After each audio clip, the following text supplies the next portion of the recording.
মুসলমান বলে ছেলে মেয়েরা, আব্বারা, তরুণেরা, আদম নবী কলেমা দিয়েছিলেন লা ইলাহা ইল্লাল্লাহ, আদম সাফিউল্লাহ রাসূলুল্লাহ বলে না। মুসা নবীর কলেমা লা ইলাহা ইল্লাল্লাহ, মুসা কালিমুল্লাহ রাসূলুল্লাহ বলে না। ঈসা নবীর কলেমা লা ইলাহা ইল্লাল্লাহ, ঈসা রূহুল্লাহ রাসূলুল্লাহ বলে না। আল্লাহ এরকম ভাবে দাউদ নবীর কলেমা লা ইলাহা ইল্লাল্লাহ, দাউদ খলিফাতুল্লাহ রাসূলুল্লাহ বলে না। এ লালপুরের যুবকেরা, আল্লাহ পাক তোমার আমার নবীর কত মাকামখানা দিয়েছে, তোমার আমার নবীর কলেমা দিয়েছে লা ইলাহা ইল্লাল্লাহ মুহাম্মাদুর রাসূলুল্লাহ। আরো জোরে বলো। শুধু তাই নয়, গোটা কোরআন শরীফ তন্ন তন্ন করে দেখেন, আল্লাহ তামাম নবীদের নাম ধরে ধরে ডেকেছে। হযরতে মুসা নবীকে ইয়া মুসা বলে ডেকেছে, সুলাইমান নবীকে সুলাইমান নবী বলে ডেকেছে, দাউদ নবীকে দাউদ নবী বলে ডেকেছে, ঈসা নবীকে ঈসা নবী বলে ডেকেছে। আল্লাহ পাক তোমার আমার নবীর নাম ধরে ডাকে না, তোমার আমার নবীকে ইয়াসিন, তোহা, মুজাম্মিল, মুদ্দাসির বলে ডেকেছে। এ নওজোয়ান যুবকেরা, আল্লাহ নবী 1.5 মিনিটের বাচ্চা, হুজুর আমার কি যেন মুখ থেকে বিড়বিড় করে বলে, আম্মা জান আমিনা বলতে লাগে।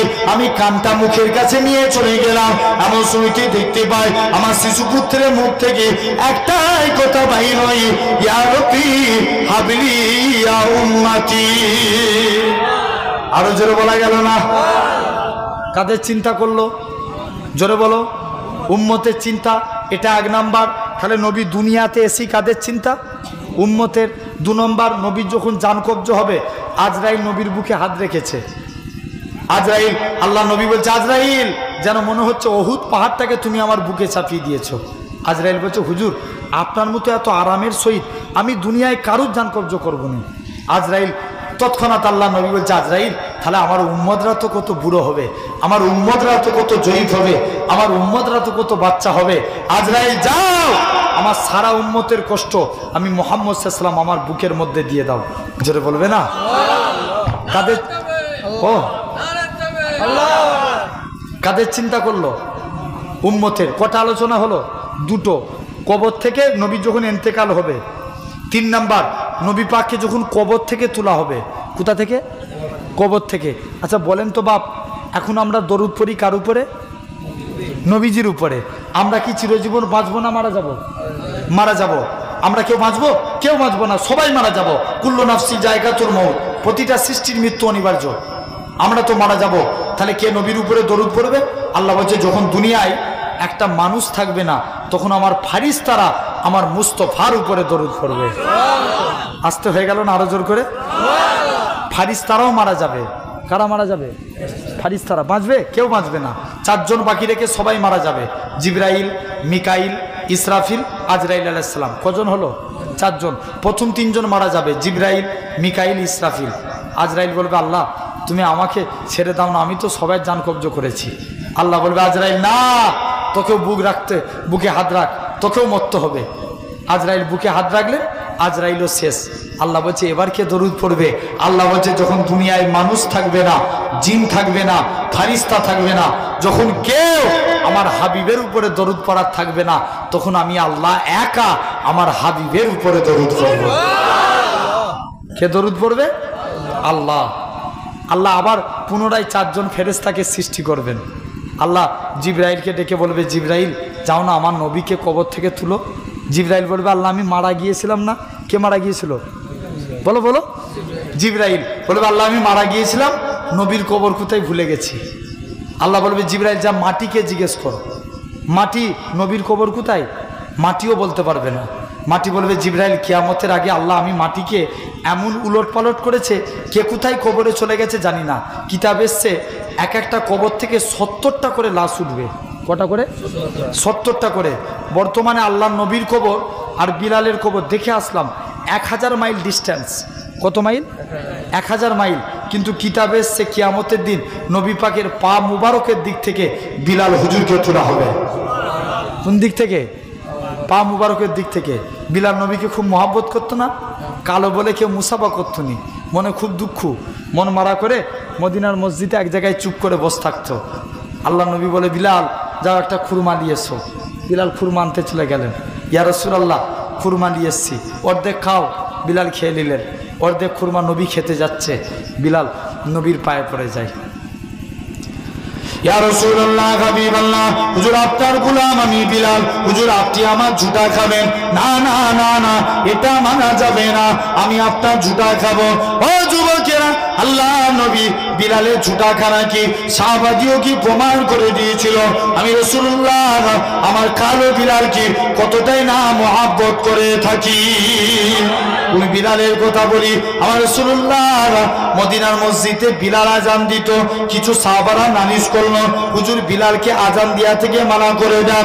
বিলাল কারোর সঙ্গে কোনো কথা না বলে তাহাজ্জুদের টাইমে আল্লাহর কাছে কেঁদে কেঁদে ফরিয়াদ করে, আল্লাহ পাক কালো করার মালিক তুমি, সম্মানের মালিক তুমি, আজানের মধ্যে যদি আমি বিলাল আশহাদু আন্না মুহাম্মাদুর রাসূলুল্লাহ এটা যদি না বলতে পারি, আমি বিলাল বুক ফেটে মারা যাব। পরের দিন ফজরের টাইম হয়ে যায়, মদিনার মসজিদে বিলাল আর আসে না, কি আজান খানা দিবে। ও যুবকেরা, আমার আল্লাহ পাক জিবরাইল আমিনকে পাঠিয়ে দিলেন, এ হযরতে জিবরাইল চলে যাও চলে যাও, আমার রাসূলুল্লাহকে জানিয়ে দাও ওই কালো বিলালের আজানটাকে আমি আল্লাহ পাক কবুল করে নিয়েছি। ওই বিলালের কথা বলে আমার রাসূলুল্লাহ যখন কাবা শরীফটা পুনর্নির্মাণ করলেন, আমার রাসূলুল্লাহ হযরতে বিলালকে কাবার ছাদে তুলে দাও। হযরতে বিলাল কাবার ছাদে উঠে গেছে। হযরতে বিলাল বলে, ইয়া রাসূলুল্লাহ, হাবিবাল্লাহ, কখনো মদিনা শরীফ থেকে কাবার দিকে মুখ করে আজান দিয়েছি, কখনো বাইতুল মুকাদ্দাসের দিকে মুখ করে আজান দিয়েছি। ইয়া রাসূলুল্লাহ, হাবিবাল্লাহ, হুজুর আজকে আপনি আমি বিলালকে কাবার ছাদে তুলে দিয়েছেন, আমি কোন দিকে ফিরে আজান দেব? আমার রাসূলুল্লাহ কি বলেছিলেন, এ হযরতে বিলাল, তুমি কি আমি নবী আমায় দেখতে পাচ্ছ না? আমার দিকে ফিরে আজান দাও। আমার রাসূলুল্লাহকে আল্লাহ পাক কাবা বানিয়েছে। মাটিও বলতে পারবে না, কিতাবের নবীর কবর থেকে নূর বের হতে থাকবে, জোরে বলবে না?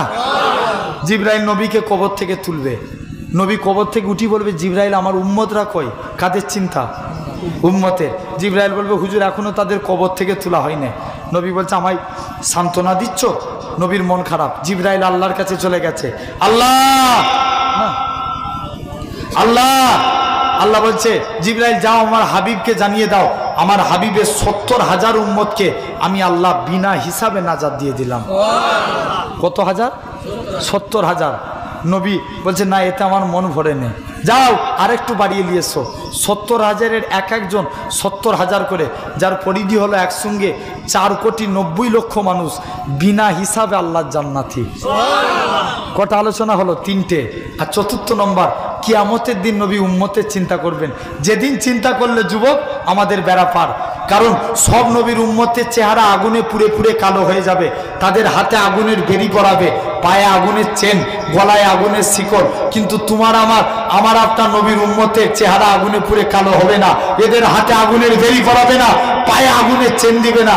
মালিক ফারিস্তা জিজ্ঞেস করবে, আল্লাহ এরা কারা? আল্লাহ বলবে, মালিক চুপ কর, এরা আমার হাবিবের উম্মত।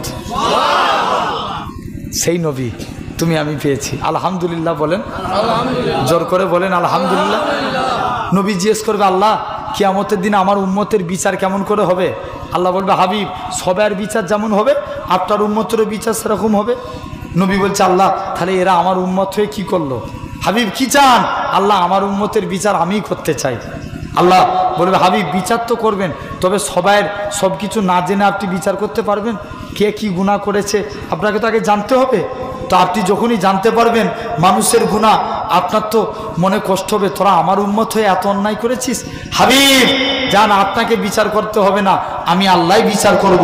তবে অন্যান্য নবীর উম্মতদের থেকে একটু আলাদা, আপনার উম্মতের যখন বিচার করব তাদেরকে নূরের পর্দার ভিতরে বিচার করব। জোরে বলেন সেই নবীর উম্মত আপনি আমি, আল্লাহ কবুল করে নেন, বলেন আল্লাহুম্মা আমিন। সেই নবীর মাহফিলে নবী বলছে, যে আমার মাহফিলে 1 দিরহাম টাকা দিল সে আমার সঙ্গে আল্লাহর জান্নাতে থাকলো।